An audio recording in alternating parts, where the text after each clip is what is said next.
Marston's Domain.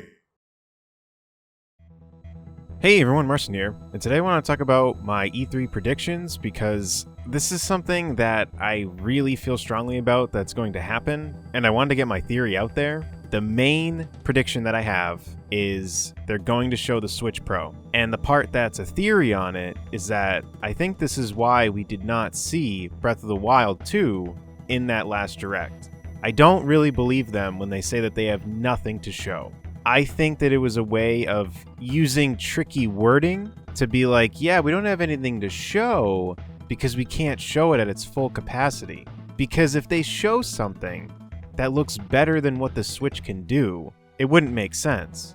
And there have been more rumors coming out in general about a Switch Pro, and in my opinion, I think a Switch Pro just makes way too much sense. The Switch has been out for a while now, and I don't think they have a need to make a brand new console, but I think they need something to keep the longevity of the Switch. And I would say that its main downfall is that its power is definitely significantly less than its competitors. So I think whether the Switch Pro is console-based or dock-based, I don't know, but I think the Switch Pro is happening. And I really think that's why we did not see Breath of the Wild 2. And I think that's going to be one of the main things of Nintendo's E3 in general. I think there may be some hidden heavy hitters, maybe one that they'll show off, but I think in general, we may get an E3 that's similar to when Smash Ultimate was shown off.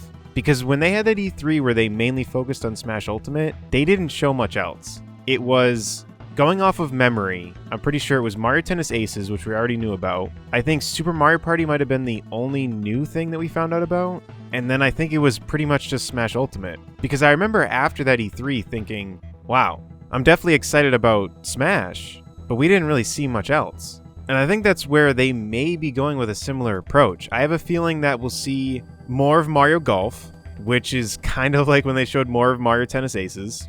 I've already gone over Breath of the Wild 2, and I think that's going to be one of the big ones. I think there's a chance of this game being the secret heavy hitter. I'm not saying that Breath of the Wild 2 is not going to do well, but just a game that we don't know about. I have a weird feeling that they may show off Mario Kart 9. I still doubt it just because the sales of Mario Kart 8 are doing really well, but it's one of those games that I just have this weird feeling about. And if they do show off the Switch Pro, which I think they will, I don't think they're going to show off just one game for it.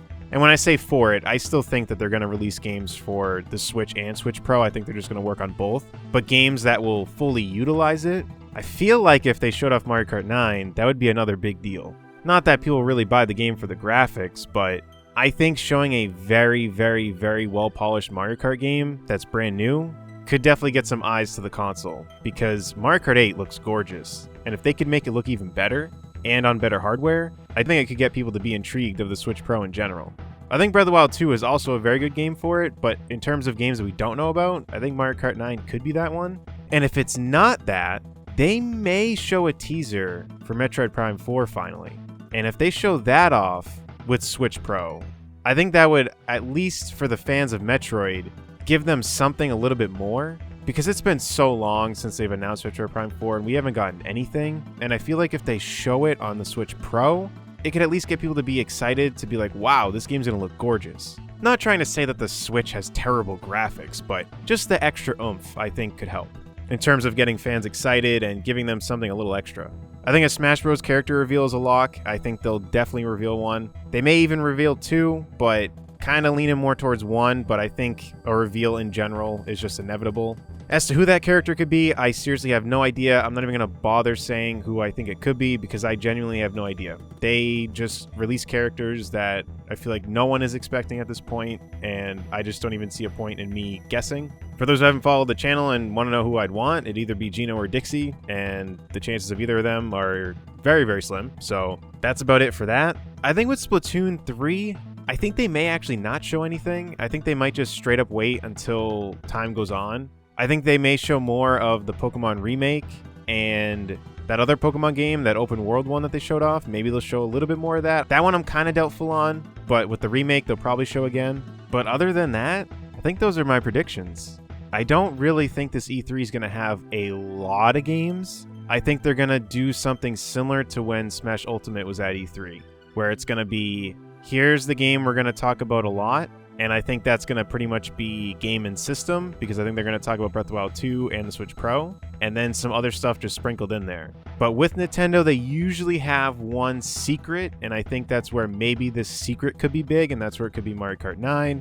Maybe it's a Metroid Prime teaser, which wouldn't really be a secret, but I feel like it's kind of in that vein just because we haven't had anything on Metroid Prime since it was announced. But I'm not expecting a lot of games.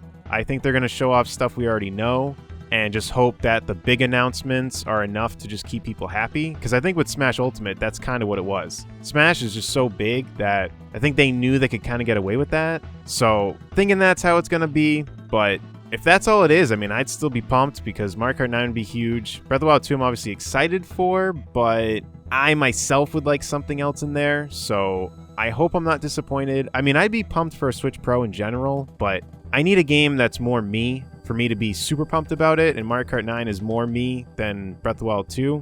And hey, who knows? Maybe they would just show Geno, and then I'd be super pumped anyway, but I doubt it. Either way, though, I just get excited to watch E3, and I have a feeling I won't be disappointed, but I don't know if I'm expecting to be blown away. Because like I said, the Mario Kart thing, I'm not going to be shocked if it doesn't happen. And Metroid Prime teaser would be cool, but I've never been the biggest Metroid fan, so it is what it is, but hopefully I still enjoy it. But I could be wrong, and they could show up a bunch of games that I don't even know that I want, and then be like, wow, I didn't know I wanted these, and I'm super excited. So who knows, but those are my predictions. Let me know in the comment section down below what you think about all this. If you enjoyed this one, for more content, feel free to subscribe. And until next time, I'll see y'all later. Take care, everyone.